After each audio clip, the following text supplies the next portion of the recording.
Let me be direct. We are in the midst of a rupture, not a transition. Over the past 2 decades, a series of crises in finance, health, energy, and geopolitics have laid bare the risks of extreme global integration. We are in the midst of a rupture, not a transition. That was Mark Carney speaking at the World Economic Forum in Davos, and he meant every word, because while delivering that declaration, the room erupted. Standing ovation, global executives rising from their seats, European leaders nodding in agreement, all while Trump prepared his own speech just 24 hours away. Carney never mentioned Trump's name, not once, yet every sentence landed like a precision strike, every criticism aimed at those who weaponize economic integration, every warning directed at hegemons who demand submission disguised as partnership. And the global elite at Davos understood exactly who he meant. This is the moment Canada declared independence from American dominance, the moment a middle power told the most powerful nation on earth that the old rules are finished, that nostalgia is not strategy, that compliance will not buy safety. Carney stood before the world's financial and political elite and announced that the rules-based international order, with American hegemony at its center, is over. That Canada will engage strategically with open eyes, that middle powers face a choice, compete with each other for favor, or combine to create a third path with impact. And he delivered this message while Trump threatened to annex Canada as the 51st state, while the White House refused to rule out military force on Greenland, while Washington imposed tariffs on allies who refused to comply. Tonight, how Carney's speech without Trump's name became the most devastating rebuke of Trump's foreign policy, why a standing ovation at Davos signals a complete break in the transatlantic alliance, what living within the lie reveals about decades of false compliance, and why the world's middle powers are building coalitions that deliberately exclude the United States. But the most shocking part comes at the end, when you discover what Carney negotiated in Beijing just days before this speech. Stay until the very end. But before we dive into this story, if you appreciate in-depth analysis like this, hit that like button and subscribe to stay informed on the stories that truly matter. Let's start with the phrase that defines everything Carney said and reveals why this marks a permanent break. You cannot live within the lie of mutual benefit through integration when integration becomes the source of your subordination. This is Carney declaring that Canada is done with illusions, done pretending the rules-based order functions, done performing compliance while accepting domination, done waiting for a system to restore itself when that system never protected the vulnerable to begin with. But to understand how devastating this statement is, you need to understand the story behind it.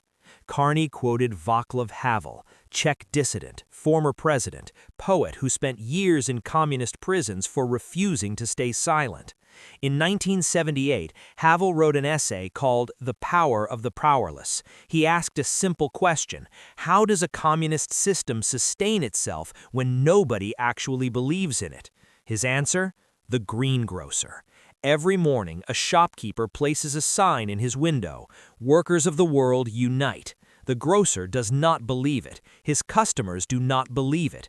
Everyone knows it is propaganda, yet the sign stays in the window. Why? Because removing it brings consequences, harassment, loss of business, punishment. So the grocer signals compliance, gets along, performs his role in the system. Every shopkeeper does the same. Every factory, every office, the entire society participates in a ritual everyone privately knows is false. Havel called this living within the lie. Power comes from everyone performing as if the lie were true. The system persists not through belief, but through collective performance of belief. But here is the fragility. When one person stops performing, the illusion cracks. When the greengrocer removes the sign, others notice. The spell breaks. The lie becomes visible. Carney told Davos that it is time for Both companies energy and and countries to geopolitics take their have laid bare signs the down. risks of This extreme is global brutal integration. criticism without But more naming the recently, target. Who great demands powers that have begun allies using signal economic compliance? integration Who as punishes weapons. countries that Tariffs refuse to as get leverage, along? financial Who forces infrastructure as subordination coercion, to supply sides chains in the as partnership? vulnerabilities Who makes in the allies fiction of a perform rules-based sovereignty Arctic while sovereignty. accepting We domination? stand Partially firmly false. Knew with the Greenland and strongest Denmark and exempted fully themselves. support Knew the their rules unique were right to enforced determine Greenland's asymmetrically. future. But American hegemony provided public goods, stable financial system, open sea lanes, collective security, frameworks for Our resolving commitment disputes. to NATO's So Article Canada 5 went is along, unwavering. performed the ritual, accepted the working bargain. That with our bargain NATO no allies, longer including the holds. Nordic Baltic Carney Gate, is declaring to further Canada secure is the removing the alliance's sign, northern stopping and the western performance, flanks, calling out the including lie, through and doing Canada's so in language a unprecedented global investments audience in immediately over-the-horizon understood radar, as a in rebuke, submarines, even though in Trump's aircraft, name and never boots on the appeared. ground. Look at who Boots this on the ice. describes without naming. Who Canada weaponized strongly tariffs opposes against the tariffs second over largest Greenland trading partner? and calls for Who threatened focused talks annexation to for achieve leverage? Who our demanded shared submission through objectives of economic pressure? security and Who prosperity told in the allies Arctic? that geography and alliance membership no longer guarantee security? Trump's entire approach captured in Carney's philosophical framework, every behavior criticized, every tactic exposed, all without Trump's name creating a distraction. And the audience at Davos understood perfectly. Standing ovation, not polite applause, not scattered approval, executives rising from seats, European leaders expressing relief that someone finally said it. This is the elite validation of Carney's message and elite rejection of Trump's approach. But Carney went further. He explained what engaging with open eyes actually means in practice. Open eyes means seeing that great powers now use economic integration as weapons. Tariffs is leverage, financial infrastructure is coercion, supply chains is vulnerabilities to exploit. Cannot live within the lie when integration becomes subordination, cannot pretend mutual benefit exists when one side uses integration to dominate. This is Canada declaring it sees the reality clearly, sees how power operates, sees the threats disguised as partnerships, and refuses to perform compliance anymore. Who does this describe without naming? Who uses tariffs as weapons? Who threatens trade partnerships for political concessions? Who demands allies choose between security and sovereignty? Every criticism lands on Trump without creating defensive resistance. The philosophical framing makes the point undeniable. And Davos responded with a standing ovation because European leaders face the exact same pressure, the exact same impossible choice, the exact same realization that compliance will not buy safety. Carney gave them permission to stop pretending, showed them that a middle power can refuse subordination, demonstrated that calling out the lie is possible.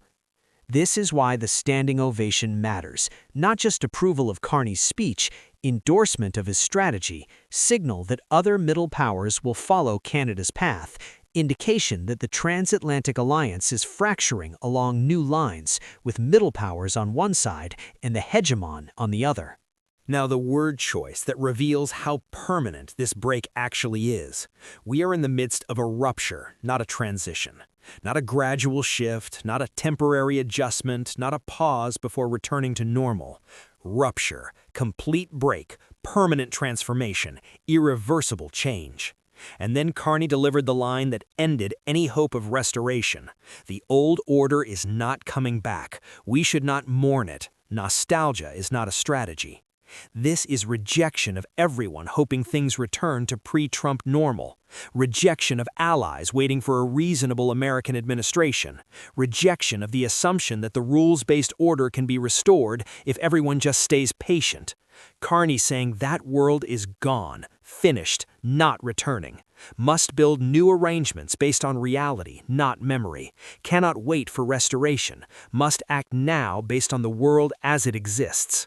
And here is the implicit criticism that makes this even more devastating.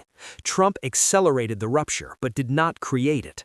The system was already fracturing, multilateral institutions already weakening, World Trade Organization already diminished, United Nations already ineffective, rules already enforced asymmetrically, hegemons already exempting themselves.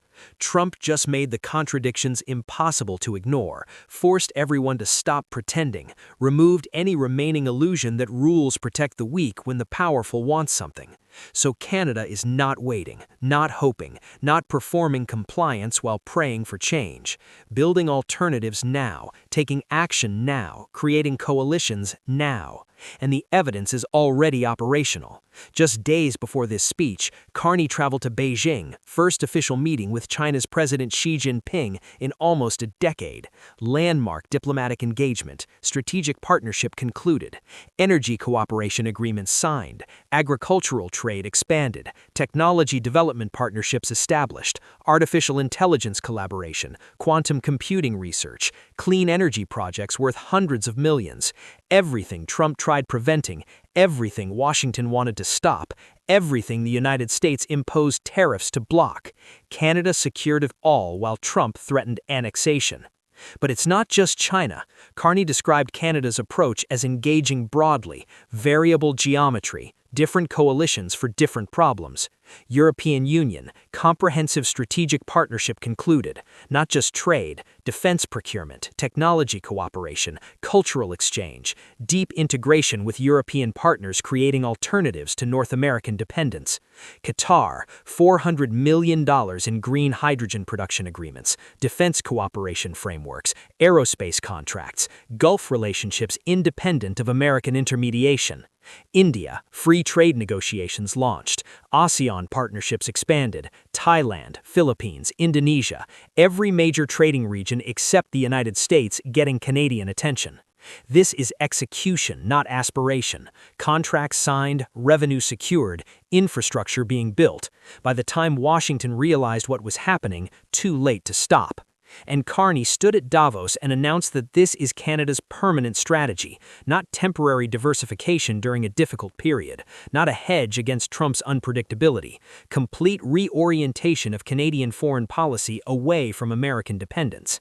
The Financial Times reported that senior European political figures hailed Carney's speech. Alistair Campbell, former spin doctor to UK Prime Minister Tony Blair, posted that this was real leadership. Carl Bildt, former Swedish Prime Minister and co-chair of the European Council on Foreign Relations, called it very important. This is validation from the very center of the transatlantic establishment, the people who spent decades building and defending the rules-based order with American hegemony at its center, now endorsing Canada's declaration that the old order is finished. Canadian commentators went even further. Michael Corgrid, former Canadian diplomat who spent 3 years detained in China, said this was the best speech by a world leader that I have read in a very long time. Rhetorically, at least, he has met the geopolitical moment. Think about that endorsement. A diplomat who suffered Chinese detention praising a speech that announces strategic partnership with Beijing. This is how thoroughly Trump's behavior changed the calculation. Even those with direct experience of Chinese coercion prefer Beijing's predictability to Washington's chaos. Because Carney said exactly that in Beijing just days before Davos, told reporters that China is a more predictable partner than the United States, that the Canada-China partnership is part of an emerging new world order. Now the strategic choice that crystallizes everything and reveals Canada's plan for middle powers globally. If you are not at the table, you are on the menu. Carney used this phrase to describe the fundamental decision facing countries caught between great powers, and the choice is stark. Compete with each other for favor from the hegemon, or combine to create a third path with collective impact. Competing means negotiating bilaterally from weakness, accepting what is offered, racing to be the most accommodating, racing to signal the most compliance. This is not sovereignty. This is performance of sovereignty while accepting subordination. Combining means middle powers acting together, creating coalitions that hegemons cannot dominate, building institutions that actually work, sharing the costs of strategic autonomy, wielding collective weight. Great powers can afford for now to go alone. They have market size, military capacity, leverage to dictate terms. Middle powers do not. When middle powers negotiate alone with a hegemon, they negotiate from weakness. When they negotiate together, they create leverage the hegemon must respect. This is a devastating description of Trump's entire strategy without naming him. Trump wants bilateral negotiations, wants each ally competing for American favor, wants to isolate and pressure individually, wants to prevent collective action that could resist American demands. Carney is systematically denying Trump that advantage, building coalitions Trump cannot penetrate, creating a third path between American demands and Chinese alternatives, combining middle power weight to offset great power leverage. And the choice Carney presented is binary: either compete and get consumed, or combine and create power, either accept subordination or build sovereignty through cooperation, either perform compliance or wield collective strength. This is strategic innovation, reshaping how middle powers operate in an era of great power competition. Carney called it variable geometry, different coalitions for different issues based on shared interests and values, not permanent alliances, not rigid blocs, flexible partnerships forming around specific problems. Let me show you what this looks like in practice. Ukraine coalition. Canada is a core member, largest per capita defense contributor, partners prioritizing Ukrainian sovereignty regardless of great power preferences. Coalition includes Baltic states, Poland, United Kingdom, Nordic countries. United States participates but does not lead. Arctic coalition.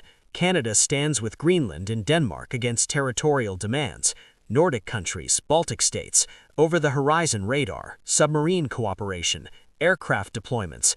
Coalition focused specifically on Arctic security, deliberately structured to function without American leadership if necessary. Trade coalition. Canada championing a bridge between Trans-Pacific Partnership and European Union. 11 Asia-Pacific countries, 27 European members, 1.5 billion people, $28 trillion economy, largest free trade zone in human history. United States not included. Technology coalition.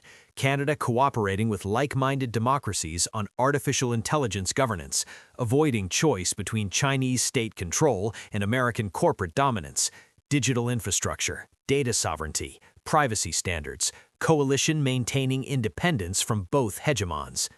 Critical minerals coalition, forming buyers clubs anchored in the G7, diversifying away from concentrated supply chains, collective procurement, joint refining capacity, strategic reserves, coalition reducing dependence on single sources for materials essential to clean energy and defense.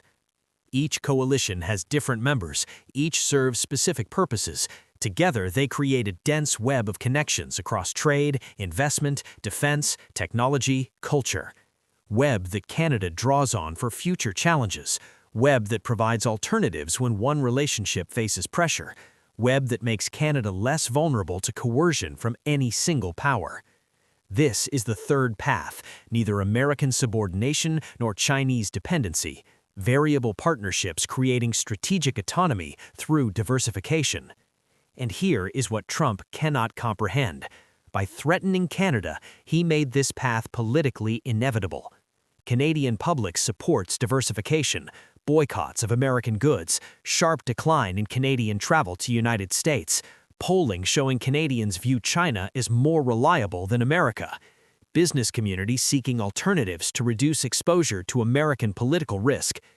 Trump created the political conditions where Carney had to remove the sign or face electoral consequences, had to declare independence or look weak, had to build alternatives or accept subordination. The threat itself made compliance impossible, made subordination politically toxic, made diversification popular. Carney could stand at Davos and announce a rupture because Trump's behavior made that announcement popular at home and credible abroad. This is strategic failure disguised as tough negotiation. Trump wanted leverage, created independence, wanted compliance, created resistance, wanted subordination, created sovereignty. Now let me show you the scale of what Canada is building and why it represents a complete reordering of global trade that marginalizes the United States. Trans-Pacific Partnership, 11 countries, $10 trillion GDP, 500 million population, Japan, Australia, Vietnam, Singapore, Mexico, Chile, Peru, Malaysia, Brunei, New Zealand. Agreement operational, tariffs reduced, standards harmonized, investment protected. European Union, 27 members, $18 trillion GDP, 450 million population. Comprehensive economic and trade agreement with Canada already in force, now expanding to include defense procurement, technology cooperation, energy security, climate action. Carney is championing a bridge connecting these two massive trading blocs.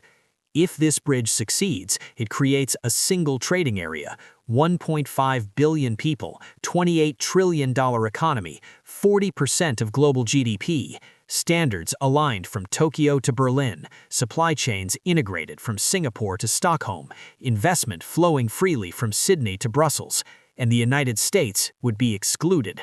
Not because of deliberate punishment, not because of anti-American sentiment, but because middle powers built what serves their interests without waiting for American approval.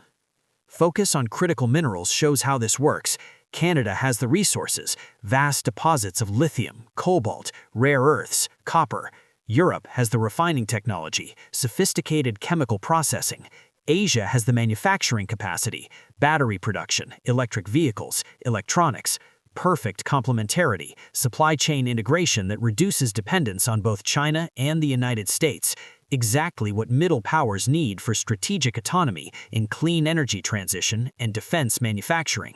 This is economic architecture that shifts power, not through military force, not through sanctions, through middle powers cooperating to create alternatives that make them less vulnerable to great power coercion. If Washington wants access later, it joins on terms Canada and partners set, not terms Trump demands, not concessions extracted through threats, equal partnership negotiated from strength or exclusion. And Carney introduced the framework guiding Canada's approach to these partnerships: value-based realism, principled and pragmatic simultaneously. Principled in commitment to sovereignty, territorial integrity, prohibition of force, human rights. Pragmatic in recognizing that progress is incremental, interests diverge, not every partner shares all values. This is a direct response to Trump's approach. Trump has no principles beyond power, makes deals based only on immediate advantage, abandons allies when convenient, praises dictators when useful, values nothing except winning. Carney declared Canada different, will calibrate relationships so depth reflects values, will prioritize broad engagement to maximize influence given fluidity in stakes, working with China on climate while criticizing human rights abuses, partnering with Gulf states on energy while maintaining democracy commitments, cooperating with India on trade while raising concerns about religious freedom. This is maturity Trump lacks, recognition that international relations requires working with imperfect partners on areas of agreement while maintaining disagreement on areas of divergence, not demanding total compliance, not threatening partners who disappoint, not burning relationships over single issues, and implicitly rejecting Trump's approach. Trump's zero-sum thinking, Trump's inability to distinguish between opponents and enemies, Trump's belief that strength means never compromising, all rejected by the value-based realism framework. Carney can work with China because he does not demand China become a liberal democracy before cooperation, can work with Qatar because he does not demand perfect alignment on every issue, can work with India because he accepts disagreement on some topics while advancing shared interests on others. This flexibility gives Canada more partners than Trump's rigid approach allows, more options when one relationship faces pressure, more leverage when negotiating with any single power. While Trump demands submission and gets resistance, Canada offers partnership and builds coalitions. While Trump threatens and creates enemies, Canada negotiates and creates alternatives. While Trump isolates America, Canada integrates into multiple regions. And the megadeal architecture creates irreversible facts. Once supply chains integrate, difficult to unwind. Once standards harmonize, expensive to diverge. Once investments flow, politically costly to disrupt. By the time Trump realizes Canada built an economic architecture excluding the United States, too late to stop. The deals are signed, the infrastructure is being built, the alternative is operational. This is Carney's checkmate, not announced with drama, not declared with threats, simply executed through patient diplomacy while Trump focused on insults and annexation fantasies. Now here is why the standing ovation at Davos matters beyond symbolism, why global investors and partners are choosing Canada over the chaos Washington offers. Carney concluded his speech by positioning Canada as what the world needs when great powers prove unreliable. Canada is a stable, reliable partner in a world that is anything but. Partner that builds and values relationships for the long term. This makes Canada appealing to other countries amid chaos. Think about what matters when choosing partners for 30-year infrastructure contracts, for trillion-dollar investments, for strategic dependencies in energy, minerals, technology. Certainty, predictability, rule of law, contract enforcement, political stability. These are what investors and governments need. Trump destroyed American credibility on every one of these measures, tearing up agreements signed by previous administrations, imposing tariffs without warning, threatening allies with military force, using economic integration as a weapon, making long-term planning impossible. Who would sign a 30-year contract with the United States when the next administration might cancel it? Who would build strategic dependence on American supply chains when Washington weaponizes access for political leverage? Who would trust American security guarantees when Trump refuses to rule out attacking allies? Carney is offering the opposite. Canada honors agreements across administrations. Canada does not weaponize trade relationships. Canada does not threaten partners with force. Canada provides the stability that long-term partnerships require. And he made this explicit in his speech. Canada has what the world wants and needs. Energy superpower with vast oil, gas, hydroelectric, uranium reserves, critical minerals essential for batteries, electronics, defense, most educated workforce per capita, sophisticated financial system, pension funds as patient capital investors, values that others aspire to, pluralistic society that actually functions, public square that is loud, diverse, free, commitment to sustainability, recognition of what is happening with determination to act accordingly. This is pitched directly to global investors and partners. While Trump creates chaos, Canada offers stability. While Washington threatens allies, Ottawa builds partnerships. While the United States weaponizes integration, Canada offers genuine cooperation. Stable and reliable matters strategically. When choosing where to build factories, where to invest in infrastructure, where to locate supply chains, where to form dependencies, stability is not optional, it is essential. And the evidence shows this is working. European Union deepening integration with Canada while reducing dependence on United States. Asian countries expanding trade with Canada while hedging American exposure. Gulf states signing energy partnerships with Canada while diversifying from American markets. Middle powers choosing Canada as partner because Canada offers what Washington no longer provides: certainty for long-term planning, reliability in honoring commitments, stability in political decision-making. This is how hegemons lose influence, not through military defeat, not through economic collapse, through making themselves unreliable partners that rational actors avoid. Trump accelerated this process beyond what anyone thought possible. In 2 years, he transformed America from indispensable nation to unpredictable risk that must be hedged against. and Carney stood at Davos receiving a standing ovation because he articulated what every middle power is thinking, what every business leader worries about, what every government is planning for. The old order is not coming back. American hegemony is finished. Middle powers must build alternatives, and Canada is showing the path. Now here is why the standing ovation at Davos matters beyond symbolism. Why global investors and partners are choosing Canada over the chaos Washington offers. Carney concluded his speech by positioning Canada as what the world needs when great powers prove unreliable. Canada is a stable, reliable partner in a world that is anything but. Partner that builds and values relationships for the long term. This makes Canada appealing to other countries amid chaos. Think about what matters when choosing partners for 30-year infrastructure contracts, for trillion-dollar investments, for strategic dependencies in energy, minerals, technology. Certainty, predictability, rule of law, contract enforcement, political stability. These are what investors and governments need. Trump destroyed American credibility on every one of these measures, tearing up agreements signed by previous administrations, imposing tariffs without warning, threatening allies with military force, using economic integration as a weapon, making long-term planning impossible. Who would sign a 30-year contract with the United States when the next administration might cancel it? Who would build strategic dependence on American supply chains when Washington weaponizes access for political leverage? Who would trust American security guarantees when Trump refuses to rule out attacking allies? Carney is offering the opposite. Canada honors agreements across administrations. Canada does not weaponize trade relationships. Canada does not threaten partners with force. Canada provides the stability that long-term partnerships require. And he made this explicit in his speech. Canada has what the world wants and needs.